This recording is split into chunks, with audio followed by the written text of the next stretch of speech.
আসসালামু আলাইকুম রহমতুল্লাহি ওয়া বারাকাতুহু। সম্মানিত প্রিয় মুসলিম ভাই ও বোনেরা, আর ইসলামী টিভির পক্ষ থেকে সকলকে জানাই আন্তরিক মোবারকবাদ। আশা করি সকলে ভালো আছেন। আমি আলহামদুলিল্লাহ আল্লাহর রহমতে ভালো আছি। আজকে আপনাদের মাঝে আলোচনা করব নামাজের সময়সূচি সম্পর্কে।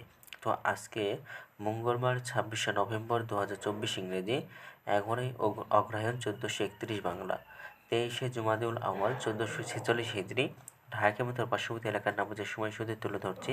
তারপরে অন্যান্য জেলা বিভাগগুলোর নামাজের সময়সূচিগুলো তুলে ধরবো।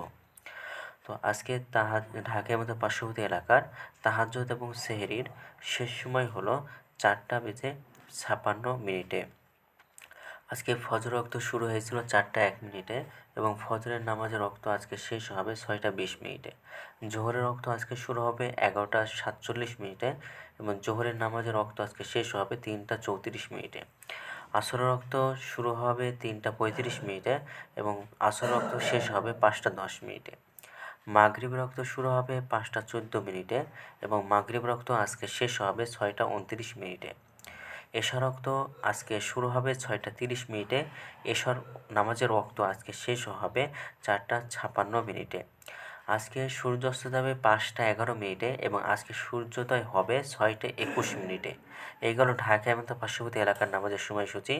এখন আপনাদের মাঝে আলোচনা করব বিভাগীয় শহরের জন্য উল্লেখিত সময়ের সঙ্গে যেসব বিভাগের সময় আপনি যোগ বিয়োগ করবেন তা হলো এই, অর্থাৎ বিয়োগ করবেন চট্টগ্রামে 5 মিনিট এবং সিলেটে 6 মিনিট কম করবেন। ঢাকা এবং তার পার্শ্ববর্তী এলাকার যে নামাজের সময়সূচিটা রয়েছে সেখান থেকে চট্টগ্রামে 5 মিনিট এবং সিলেটে 6 মিনিট কম করে গণনা করবেন, তাহলেই হবে। এবং যোগ করবেন খুলনাতে 3 মিনিট, রাজশাহীতে 7 মিনিট, রংপুরে 8 মিনিট, বরিশালে 1 মিনিট বেশি করবেন। ঢাকা এবং তার পার্শ্ববর্তী এলাকায় যে নামাজের সময়সূচিটা তুলে ধরলাম সেখান থেকে খুলনাতে 3 মিনিট, রাজশাহীতে 7 মিনিট, রংপুরে 8 মিনিট, বরিশালে 1 মিনিট বেশি করবেন, তাহলেই হবে। তো আজকের ভিডিওটি পর্যন্ত এসেছিল। আর এই সূত্রগুলো আমরা নিয়েছি ইসলামিক ফাউন্ডেশন থেকে। ভিডিওটি যদি আপনাদের ভালো লাগে তাহলে কিন্তু অবশ্যই চ্যানেলটি সাবস্ক্রাইব করে পাশে থাকবেন। ধন্যবাদ সকলকে।